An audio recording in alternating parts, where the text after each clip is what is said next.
Drones foram vistos violando o espaço aéreo de vários países europeus e não faltou quem apontasse os dedos para a Rússia, como tem sido a origem desses drones. Vamos recapitular: no dia 8 de setembro, 21 drones que teriam saído da Rússia invadiram o espaço aéreo da Polônia e boa parte deles foi derrubado por uma operação militar polonesa que contou com o apoio de Alemanha, Itália e Holanda. No dia 19, 3 jatos russos, aí sim, esses são incontestamente, foram acusados de violar o espaço aéreo da Estônia, que não tem fronteiras com o território ucraniano, porque a desculpa da Rússia seria que fariam parte de uma manobra por conta da guerra na Ucrânia. Esses jatos foram interceptados por jatos da OTAN, interceptados no sentido de que foram forçados a sair daquela região. E a Rússia nega que tenha cometido qualquer violação. Disse que estava voando no espaço aéreo internacional. Na última segunda-feira, drones não identificados provocaram ainda o fechamento de aeroportos em Copenhague, na Dinamarca, Oslo, na Noruega. Ontem, drones voltaram a ser detectados pela Força Aérea Norueguesa. Na quinta-feira, drones também provocaram a suspensão de voos no outro aeroporto da Dinamarca, não no de Copenhague, um aeroporto no interior. E na sexta, foram vistos drones sobre uma base aérea militar. A Dinamarca proibiu civis de usarem esse tipo de equipamento essa semana para ver o nível de preocupação. E nessa quarta-feira, líderes da União Europeia vão se reunir lá na Dinamarca para debater essa crise. Na sexta-feira passada, a Hungria fez piada ao afirmar que o presidente da Ucrânia estava vendo coisas. A declaração foi divulgada depois que Volodymyr Zelensky acusou húngaros de terem mandado drones também que teriam invadido o espaço aéreo da Ucrânia. Ou seja, Guga, é muita confusão por causa de drones e muita tensão também, porque o que pode ser uma provocação pode levar a um conflito. Lindsay, eu volto a perguntar agora para a professora Sabrina. Professora, a gente tem visto um aumento muito grande, né, do uso de drones em conflitos. A gente vê os Houthis do Iêmen usando, a gente viu o Irã usando no ano passado, a gente vê a Rússia usando, viu a Ucrânia usando, isso entre outros conflitos. Como que está impactando no campo de batalha, nas guerras, especialmente a da Ucrânia? Essa pergunta é muito importante, Guga, porque ela está atrelada também a toda uma cadeia logística e econômica. Nos Estados Unidos, isso significa um negócio que, desde 2015 até 2025, em 10 anos, quintuplicou, ou seja, ficou 5 vezes mais poderoso dentro da economia de defesa.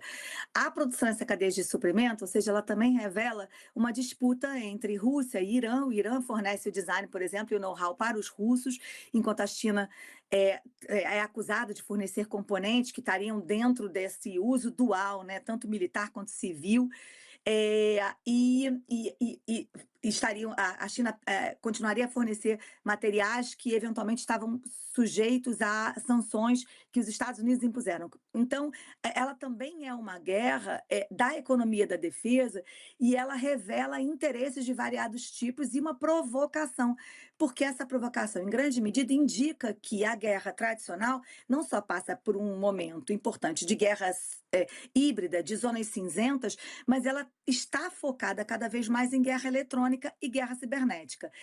No caso da guerra eletrônica, interferir nos sinais, nos radares, nas comunicações, mesmo dos meios mais tradicionais.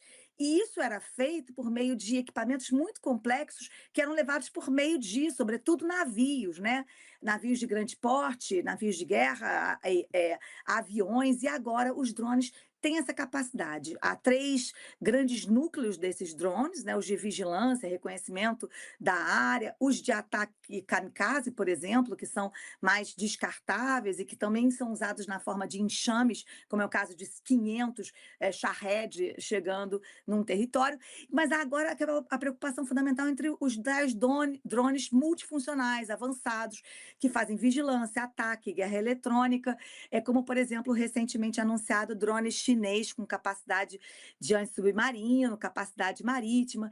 Então, a configuração da guerra hoje, ela é extremamente dotada do aeroespacial. E não à toa a reunião do dia 1º de outubro implementará ou versará sobre a implementação do SAFE, que é o Plano de Ação de Segurança para a Europa. Foi lançado em 27 de maio desse ano e é justamente o novo instrumento financeiro para botar 150 bilhões de euros a empréstimos que se somam ao Fundo Europeu de Investimentos. O curioso dessa história é só para dizer que a Dinamarca, até há muito pouco tempo, não participava do Fundo Europeu de Defesa, ela tinha feito um acordo de opt-out, ou seja, ela não estava no sistema de defesa dentro da União Europeia. E depois da União Europeia, os cidadãos dinamarqueses, mais 60%, votaram pela entrada.